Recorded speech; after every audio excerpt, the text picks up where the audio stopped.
I'm Kamika Dillard, certified ACC professional coach and CEO of Fail Forward Coaching. At Fail Forward Coaching, professional growth isn't one size fits all. That's why we've created 3 ways to support you. DOT for building clarity and direction, RISE for resilience and intentional action, and VISION for long-term strategy and leadership. Each program is designed to help you move through setbacks with confidence and clarity and create momentum that lasts.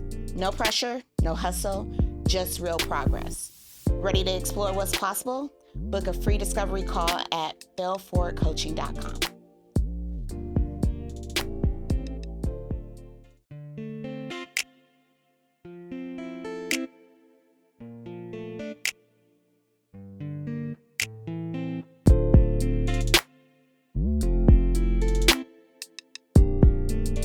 Welcome to the Black Women Will Save Black Women podcast, the podcast where we support, amplify, validate, and elevate Black women always. I'm your host, Kamika Dillard, and this is our sanctuary, a space built on the belief that when Black women show up for each other, we don't just survive, we save. This is more than a podcast, it's a movement, so let's get into it. So we're on a different location today again, y'all. So you're noticing different background than normal. Just want to level set everyone. It's still the sanctuary, just a different location for the sanctuary. Yeah. The sanctuary is in our hearts, y'all. So let's get into this week's Fail Forward Files. I need to name a pattern in myself. And I don't love it, but in all transparency and honesty with everyone, because I get asked a lot of questions and everyone really thinks I have all my stuff together. I do not. When it comes to work, I hold myself to KPIs. I'm a data girl. I've said this before. I got KPIs. I got timelines. I have really clear deliverables. I expect clarity, accountability when it comes to business. However, on the flip side of this, when it comes to my romantic life, I do the exact opposite. I lower my standards, I accept crumbs, and I confuse convenience for care. And this might resonate with quite a few people, which is why I want to share this. As a Black woman, I've watched myself and others sacrifice pieces of their own personal lives for any small taste of love. We settle for warm seats and polite attention because a little affection feels better than none. But that desperation is not necessary, and it's not harmless. It actually costs me a lot. It costs me presence. It costs me dignity and the energy I need to show up fully for everything else to care about. A lot of these guys or gals, for those who swing that way, they will suck the energy out of you. And here's why this is like a failure for me, okay? I recognize that he could hold a conversation, remember small details. Those were all the green flags. They felt like relief. But the red flags were even louder. Late replies when I needed clarity, vague plans that never became commitments. I'm sure this resonates with people. Disappearing when things got inconvenient. I let the green flags outweigh the red because I was tired and wanted easy company. After my latest date with this person, I felt small and depleted, like I traded my standards for a warm seat. So this is the fail forward file that I'm filing this week.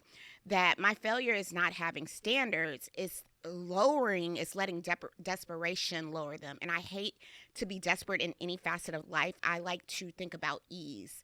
Standards aren't optional, they're a practice. My check-in is simple. Before I say yes, I'll ask myself one clarifying question. I would even ask a client, someone who I'm deciding to go into business with, what do you want from this time together? I know it sounds transactional, but I want to walk away from anything that sounds too vague that is not fulfilling. And that is this week Fail Forward File. All right, y'all. So this week in the sanctuary, we have Jo Wong. Jo Wong is the CEO and founder of Let's Grow Black Female Founders, a business development consultancy democratizing commercial strategy for underrepresented founders. After 15 plus years managing 450 million euro portfolios. We'll get into the euros and pounds portfolios at Estee Lauder Companies and Farfetch. Jo left corporate to launch the venture in May of 2025. A Black queer neurodivergent immigrant mother from Trinidad and Tobago, now based in London. She's an award-winning speaker who builds practical frameworks that close wealth gaps for Black women entrepreneurs. Let's welcome to the sanctuary, Jo Wong. Thank you very much.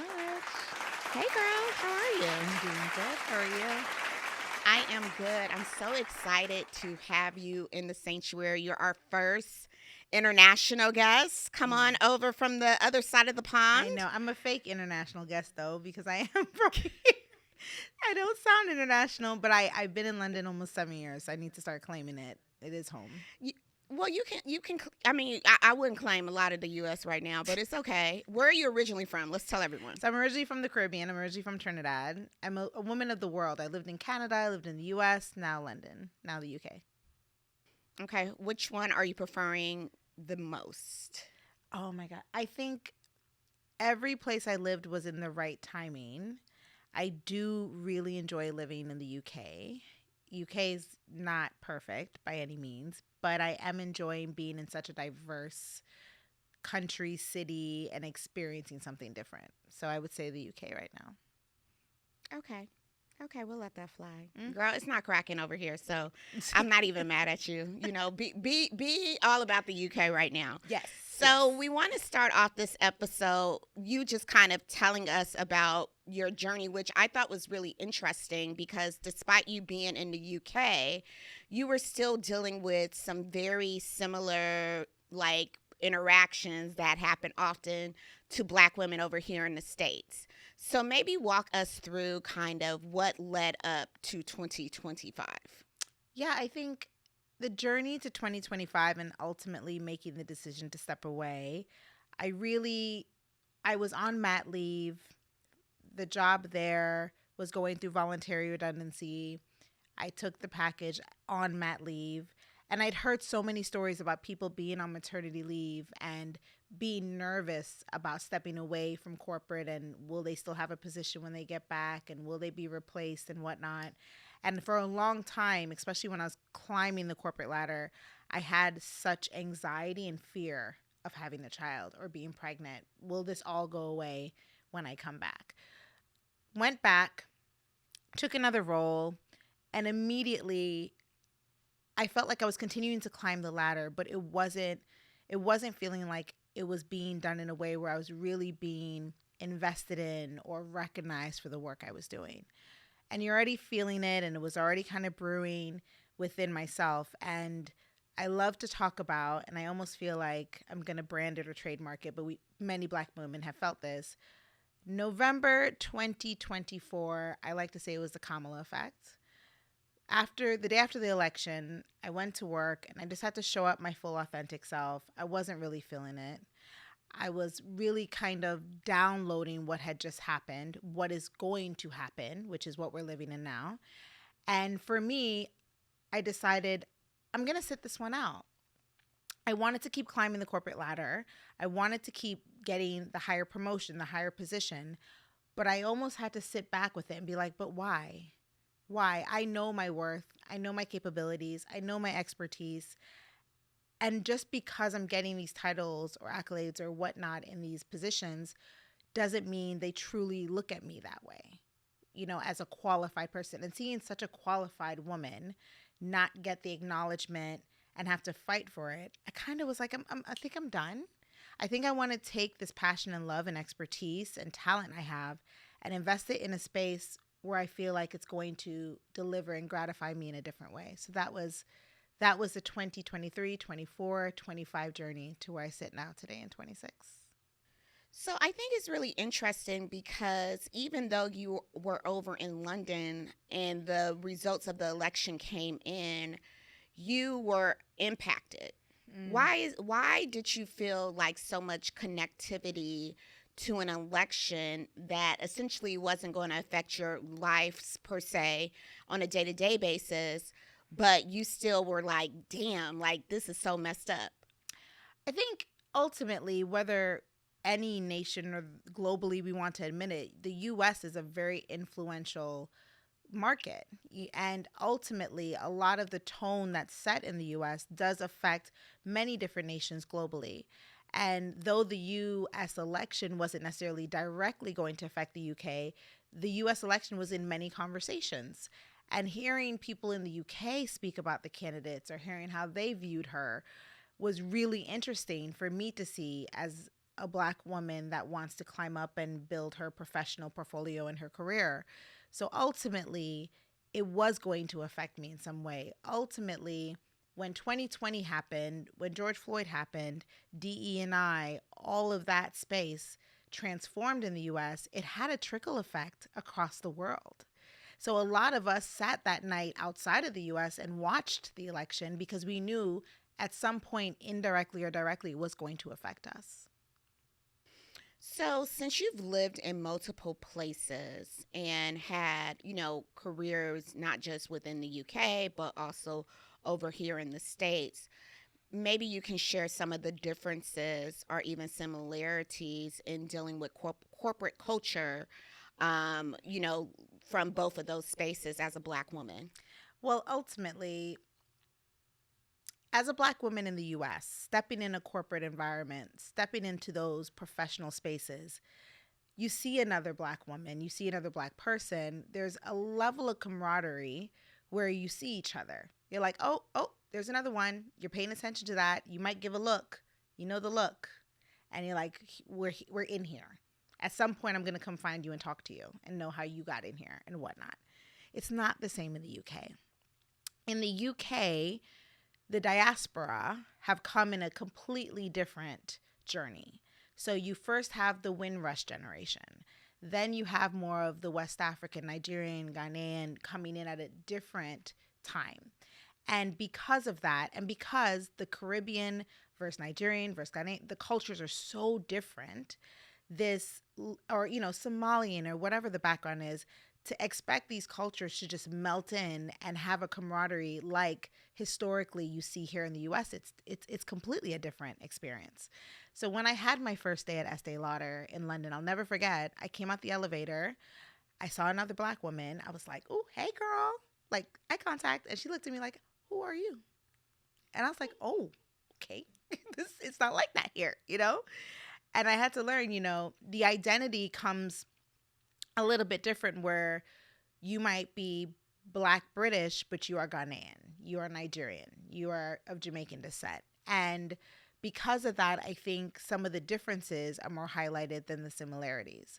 Now, I will say, living there longer, I understand it a little bit better, being more infused in the culture, having friends of different backgrounds there. But they even talk about how lovely it feels when they come to the US and they see another Black person and they're like, hey, family, like it's nothing. And it is very culturally different in that professional setting. That's so interesting because I think we take for granted over here in the States, like, girl, we all Black. Like, we're not trying to go and do the division via the cultural, identity of where our parents were born or where our people are from, because most of us don't know. It's like, girl, you Black. Like, girl, you better say hi to us. Like, we looking out, we supporting all Black people. Like, what are we talking about? And that's just not what's happening over there from a corporate space. No, not a corporate space, not an outside of corporate space. I mean, I have a biracial child. I've always said she's Black. Barack Obama's Black. Mariah Carey's Black. My daughter's Black. But in the UK, being biracial is its own identity. And they don't identify immediately as being Black. So there's so much I've had to learn as a culture how to identify things differently. But I am going to teach her, you can be what you are here in the UK, but if you go to the US, you would be considered Black. And that's how they would identify you. Interesting.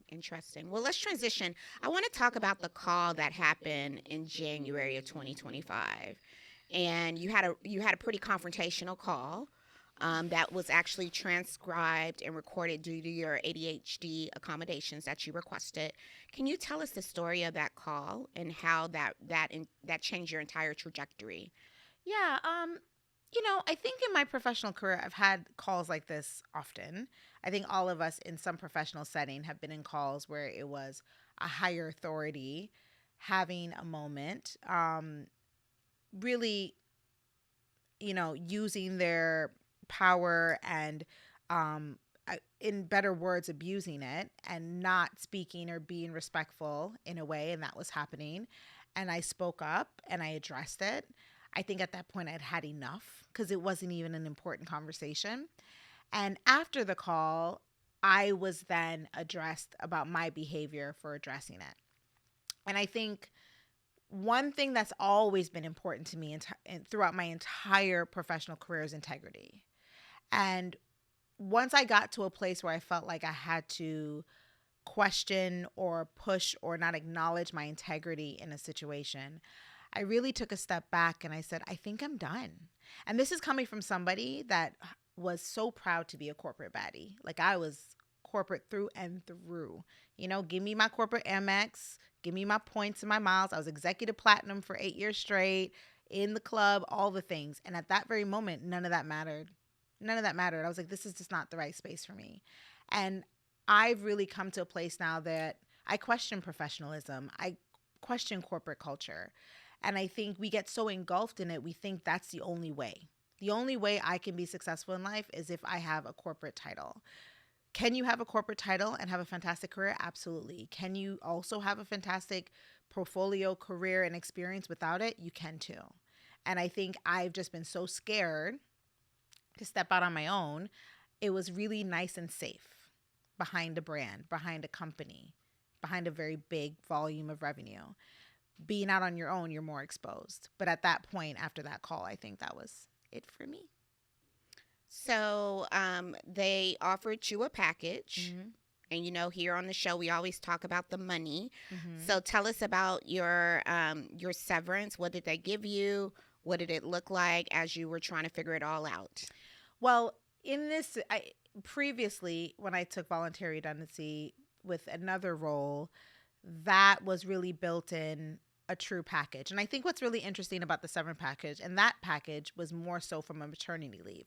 But I think ultimately, when you're looking at the package, in the UK, it's a completely different experience, by the way. So when I hear about the offering and whatnot in the US, it really shows that the US is not protecting employees like the UK by law has to. And unfortunately, because of that, I can't really speak to it to full detail because it is very much protected. But I can tell you, as somebody that has done redundancies and layoffs, redundancy is the UK word, somebody that has done redundancies and layoffs in the UK and the US, it's a difference of weeks versus months. Okay? And one thing I can definitely tell you is in the UK, it is a week-on-week conversation and process. It's not just a phone call, this is what you're going to get, have a good life. It's very much a back and forth. There's very much legal involved. There's very much agreements, a lot of confidentiality, like you can't speak to after the fact, which is kind of why I'm in that position. But there's a lot more that's protected on both ends. When I've seen it done in the US, it is not the case. And it really makes me tell different people now with that understanding, when you sign onto a role and you read that employee contract, read what happens in that situation. Read what you are entitled to or you're not. Do not accept positions without knowing what a layoff package and severance package looks like. Because a lot of people go into roles and have no idea. It's interesting that you said that. First of all, you just called us poor and ghetto over here without saying that we're poor and ghetto over here in the U.S. And that's okay, sis. We already know. We're dealing with third world country conditions. Someone save us. Okay, that's number one. Number two, my mentor, shout out to Catherine. She listens to the podcast. She goes in and she's at a higher level, C-level, et cetera, et cetera. But when they go in with negotiating their exit when they're also negotiating their entrance. I know, that's right. Yeah, so I think it's so interesting that is already kind of built in maybe to the culture in the UK than out here in the US, because everyone thinks they're going to stay, at least they used to think, they're going to stay in these positions for 20, 25 years and never leave because we're loyal to these companies. But I think now people are realizing even more that these companies ain't loyal, right? So you got to start thinking about your long-term plan when you eventually wind up leaving these corporations. And shout out to our corporate baddies. Like, we're not No. knocking you guys. It's not something I think I'm going to go back and do after the experience that I just had. But if you're going to stay in corporate, these are things you have to consider. 100%. 100%. And I think ultimately, for a long time, we wanted the role, we wanted the title, and that wasn't front of mind, right? I really look now, and a corporate role would have to look very different for me, right? So I don't foresee that happening. But if I were to go into, I would understand my value. I would also understand and protect my intellectual property. That's been the biggest eye-opening, like, impactful thing since I've left. The amount of intellectual property I have left and trickled in my 14, almost 17-year career in corporate that to this day they're still using and making money off of, because I'm doing it now for myself and I'm seeing how much money I could benefit and make on it.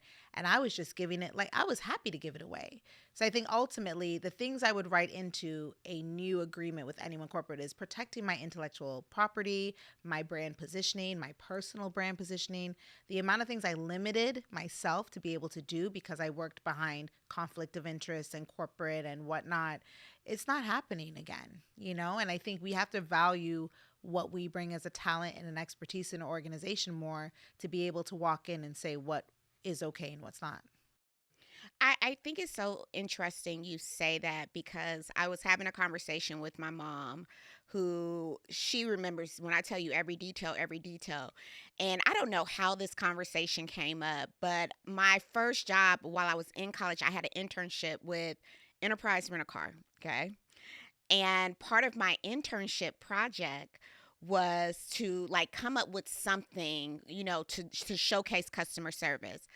And I created a training video that showed the good side of customer service and the bad side of customer service. Girl, do you know they use that video for 10 plus years? Because if it works, why would they do it again? For free. Girl, 10 plus years. And like, my mom is still like mad about that, because they gave me what, $1,000. I won the contest, of course. I got like $1,000 like stipend for it. But think about like the amount of hours that they saved because they didn't have to create it. They didn't have to come up with the concept. They didn't have to hire an agency. I did that so bootleg with like my own camera, my own transitions. Like, this is back when we still had analog handheld cameras and stuff. But my mom never forgets stuff like that. Like, you did that for that company and like they were using it after you left. And I'm like, Mom, what am I supposed to do, sis? Like, but I love that you are framing this, that we got to start thinking about everything that we bring to the table to these corporations and the value that it has. And either we're going to be able to take it with us or you're going to have to pay to keep it. So I love it. So let's transition and talk about when you initially left and you're out of corporate. What did those first 30 days look like? I think ultimately I had to kind of talk a little bit of life into myself. I had to step into a very big pool of delusion and just say, this will be fine. I'll figure it out. It'll be fine. And I remember I was working with an executive coach, and we gave myself a deadline. She's like, if you can't get X, Y, and Z done by this time, start looking for a job. But at least throw everything at it, dedicated for a certain amount of time. I think it was like 6 weeks. Because we calculated. I was like, she's like, how much money you have now? How far can you go? How many months? How long will it take you to get another position? Cool. We did the math. She's like, you got 6 weeks. 6 weeks to make a decision. Is this going to happen or not?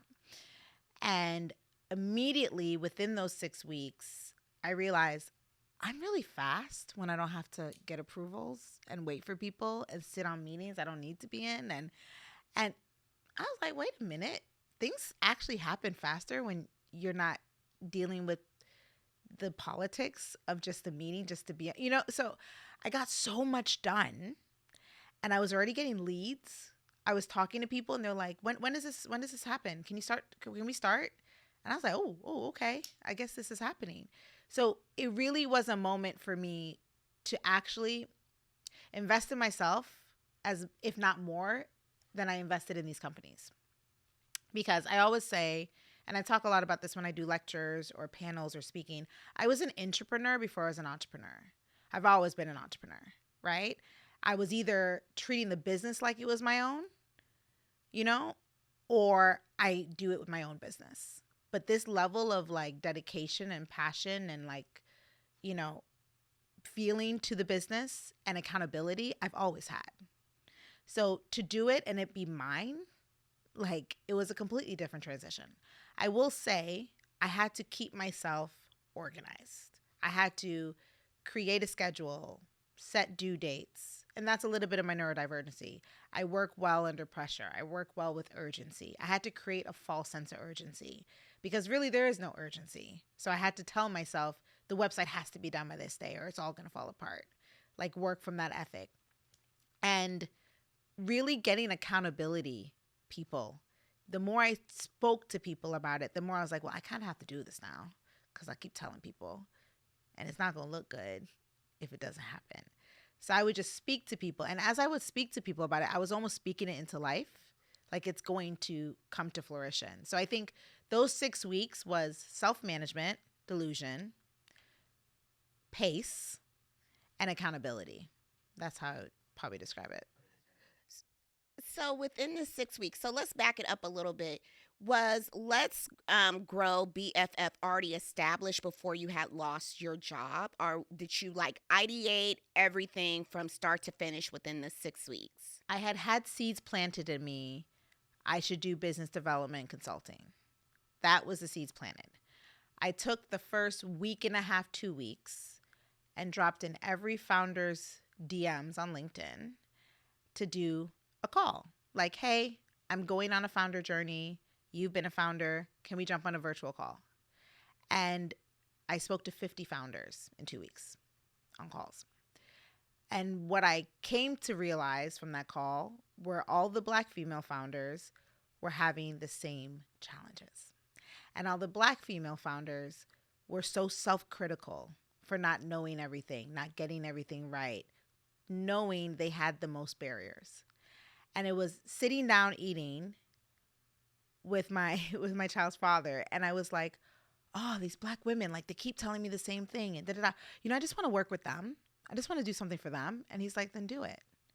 And I was like, can I do that? And he's like, it's your business. Why can't? And I really had to convince myself, like, is this okay? Can I just create something just for Black women? And I was like, yeah, why not?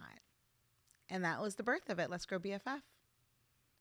I think it's interesting that you had to have a conversation with your partner, and you mentioned that your partner is of a different race. Do you feel that his validation like empowered you to push forward even more? Not necessarily. I think he has a perspective where he doesn't have as many limited beliefs, right? Because he's a white Englishman. What he got to be worried about? So he's like, yeah, you can do it. And I had to be like, oh, I can. So it's not so much because he validated it. It was more so that he just put it out there. I hadn't even considered it.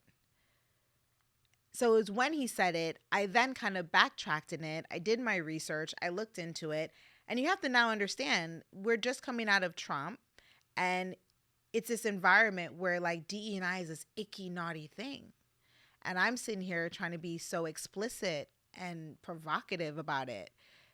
And I don't know what's the backlash. I remember the first time I posted it on LinkedIn, like I just sat back and I was like, oof, can't do anything now. You know, I thought I was just going to get berated and hate mail and all the things, but it was received so well. And I was like, okay, I think I'm onto something. And so I did monthly link ups with Black women founders, especially because of the conversations I had. And each one of them were like, oh, we've needed this. We've needed this. So I'm glad I did it. So you reached out to Black female founders, to BFF, to essentially validate what their needs were and then figured out your business model accordingly, correct? And go ahead. I'm sorry. Go ahead. No, I was going to say my original deep dive with founders were all different races and backgrounds. And men and women. it was the Black women I spoke to that really resonated, and they really talked about their needs being so different.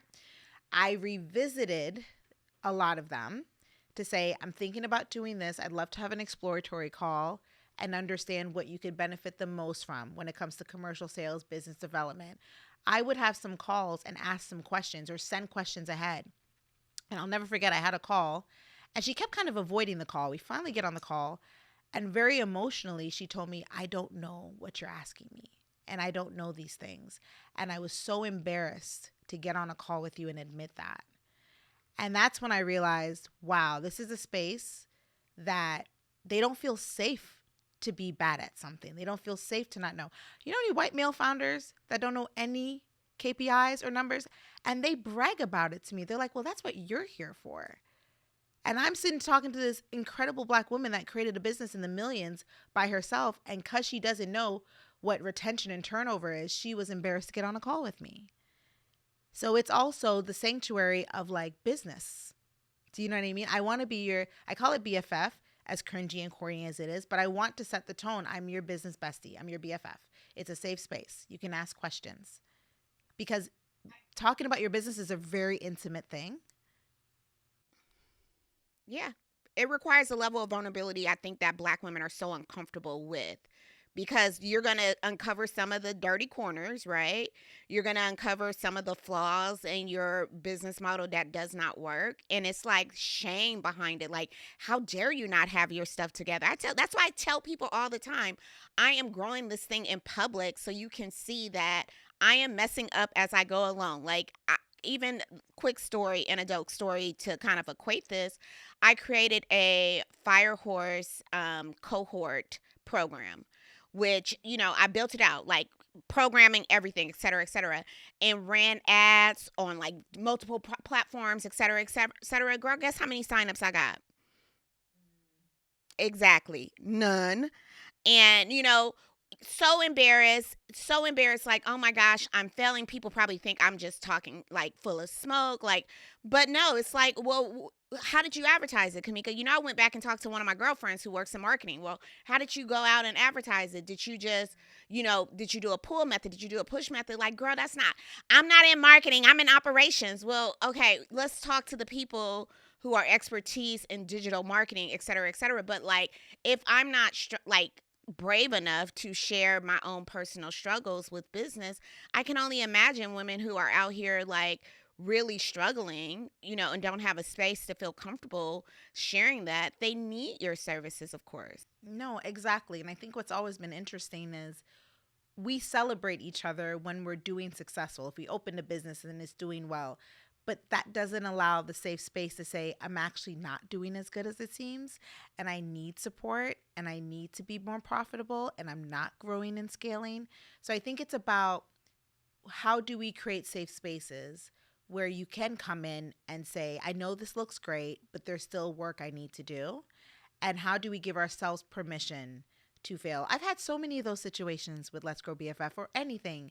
And what I started to realize was, I'm just going to keep throwing everything at the wall, and I'm just going to see what sticks, and I'm going to keep it. And half the things I'm doing were not the original plan, right? And I'm just like, go with it, pivot, go with it, pivot, and here we are. But I think essentially I had to give myself permission to figure it out. I've never done this before. I think, of course, and we're all trying to figure it out. It's not like for me personally, I didn't have a blueprint on who to go and talk to do entrepreneurship and how to do entrepreneurship in this new age. Like, we are especially trying to figure it out because we don't have these conversations in our circles like we probably should. I think if we had more Black women talking to each other about how to do this, what you are going to encounter, how to bounce back, how to move forward, we will have more Black women who aren't afraid to be entrepreneurs. But there's so much fear there. But I think that's a great like transition to talk about what happened with Let's Grow BFF. Like, was it super successful when you first started, or maybe tell us about the first few months of it? Yeah, I think, you know what? I do have to stop and say it has gone very well and it was successful. And I think because I will always have big ambitions for myself, And I thought there were going to be founders banging on the door, begging for help. And I'm like, everybody take a seat. Like, I thought it was going to be just like a sold out show. And it was not. I did take it personal. And then I remember I ran into a founder that we had great discovery calls, and I thought we were going to sign together, and I thought we were going to do it. And she was avoiding me and all the things. So I finally met up with her, and she was like, my business is too small for your help. She's like, you've worked for big companies. Why would you want to work with my business? So the whole time I'm thinking I'm not good enough to work with her business. She's thinking my business is not good enough for you. And I had to take a step back and say, okay, so I need to change this approach, because I'm out here like everybody. You read the bio. This is who I am. This is what I could do. And it ended up being more intimidating than welcoming. So that's when I had to take a little bit of a step back and say, okay, we're going to try a different approach. So I started doing more community-led things, bringing people together. Really, the UK specifically as a culture is a word-of-mouth culture. You need to come vetted with somebody. People will not just sign you up because you're good. They need to have a little bit more trust in you. Whereas in the US, people are like, all right, cool. Where do we start? Right? So it's a different kind of cultural mark. So I had to take a step back, look at my approach. But ultimately, I knew from the start, I didn't want this to be my revenue driving compensation initiative. Like, this wasn't to make me rich, or make the income I used to make working in corporate. I do fractional work for non-Black female founders outside of this as Jo Wong, a fractional business development expert, and that's what pays my bills, right? So ultimately, I could grow Let's Grow BFF organically without pushing it like a sales engine, but making it grow how it needs to grow. And I think ultimately, I talk to founders about this all the time. If you want to bootstrap, if you want to be self-funded, if you don't want to take investment, you need to have a side hustle. Invest in this business, but don't rely on this business to compensate you. Because when you do that, you're going to make very different decisions. But and all of us have expertise in something. Absolutely. I think that people think it's one or the other. So either you're all in, in your entrepreneurial journey and that's all you do, or, you're back into corporate. So there's a balance that you definitely can achieve. Maybe you can tell us more about like the fractional work that you're doing. Yeah, I think, you know what? I'm going to be very controversial in the world of corporate, because I just don't think if you're good at your job, you need to do it for 40 hours. I don't think you need to pay somebody 40. Like, if they're good at what they do, they should be able to do it a lot faster. And they should be able to make impact a lot faster. And I think ultimately, historically, we have created these roles that are 40 hours a week, and we're literally trying to figure out things for them to do just to fill the space. Right? And it's not fulfilling for that person or that. I also know, as a neurodivergent person, I need more things. I get bored fast. So I need multiple businesses, industries, challenges that keep me going, keep my dopamine excited. And what I realized with fractional work is, number one, I could choose who I work with. And that's big. I don't feel anxiety before calls anymore. There's no one I work with that I'm like, oh God, here we go. And ultimately, I can choose my capacity level. Right? And I could really come in and fix things that are very specific to what I consider my expertise. I've worked with businesses and said, you know what? Now we're in SEO territory. Now we're in influencer marketing territory. Not my expertise. Here's an expert. And that's another fractional person I can give. But I think ultimately, you need to know your strength, and you need to know how to market, storytell, and monetize it. And if you could do that, you have a great opportunity to do fractional work as well. How many fractional clients do you have right now? 4.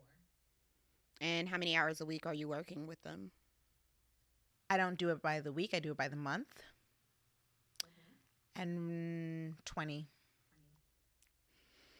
How do you define success now that you're outside of corporate? I sleep well. I sleep really well. I didn't realize how bad I used to sleep. I used to dream about work. Oh, Jesus. I know. I sleep so I don't feel this anxiety of a presentation tomorrow. I don't feel this anxiety of having to let someone go or put somebody on I don't feel that anymore. I'm just like, I like working. I probably work every day. And it doesn't feel, I don't like to call it work. I get to do what I like. If you took somebody who has a 40-hour-a-week job or a corporate job and you said you can do the one thing you love to do in that job whenever you want, that is my life now. I love finding business, data analytics, problem solving, creating strategy. That was a part of my job I loved the most. I hated all the other stuff. So now that's all I do. So I have to stop myself from doing it because I enjoy it so much. Where do you see yourself a year from now?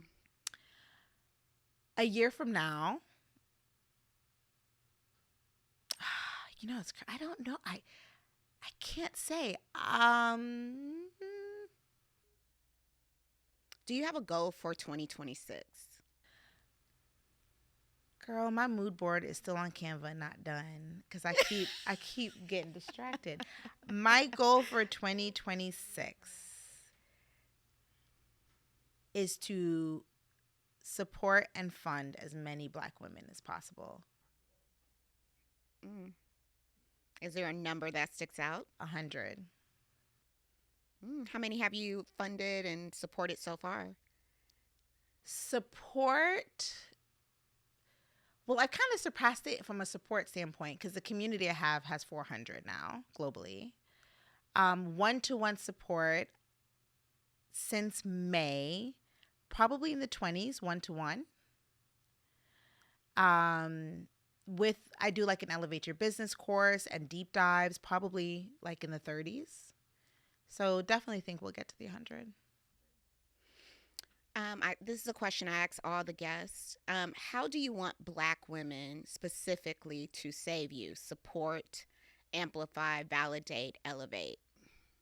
How do I want Black women to save me or just save you? Save me. I want them to ask for help because I'm exhausted. I'm exhausted seeing Black women struggle and not ask for help. I would like them to say they've had enough. I would like them to ask for help and get support. I think coming together, vocalize, and not just asking for help, but also vocalizing how you can help. I can't tell you how many Black women I meet randomly through a friend at an event networking, and they're an HR specialist, a wellness coach, whatever the case is. And I go on their LinkedIn, blank. I check their profile, nothing. I want us to be vocal about our talent. If we all came together, it is actually insane. I want to create a Black book of you tell me whatever you need, whatever it is. And I could call a Black woman up and be able to give her a job or give her an opportunity. There's no reason why we can't do that. So I don't know if that answers your question, but I would really like those things. Where can the people find you? I am Who is Jo Wong on everything. So Instagram, TikTok, LinkedIn. I mean, there's only so many Jo Wongs in the world that look like me. So you will find me. Who is JOWONG? Well, this has been wonderful, Jo. Thanks for coming to the sanctuary. Thanks for setting this up. I'm excited because, girl, I'm about to call and ask you for some help because I'm the first to ask for help. I know when I need help. I'm trying to figure stuff out. So we're going to talk some more offline about something I have in mind or something that I'm actually working on that I would love for you to be a part of. Let's do it. So thanks for coming to Black Women Will Save Black Women. I appreciate it. Thank you. All right, y'all. Jo dropped a lot of gems for us today in the sanctuary. Really, really love what she had to say, that we can save her by just asking for help. With that being said, let's talk about this week's SAVE strategy.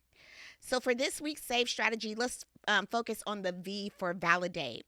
Validate naming what you need and expecting it to be heard. The same way you would expect a client to respect a scope. So validation looks like naming your boundary and holding it steady. It looks like saying, I need reciprocity in conversation and expecting a real reply. It looks like refusing crumbs because you deserve alignment. Try this with me. Use this question once this week and notice the answer. Tell me what happened. Report back and just say, hey, what do I need and what can this person do for me? Validation saves time, dignity, and energy. And that is how we protect our hearts. And that's this week's SAVE strategy, y'all. As always, like, subscribe, follow Black Women Will Save Black Women wherever you get your podcasts. Follow Black Women Will Save on Instagram, on all social media platforms. We're not on TikTok yet, but I think MJ's setting that up. Follow me though, Miss KT Dillard on TikTok, Kamika T Dillard on Instagram. Support, amplify, validate, and elevate. That's how we save each other. And never forget, Black women will save Black women. I'm your host, Kamika Dillard.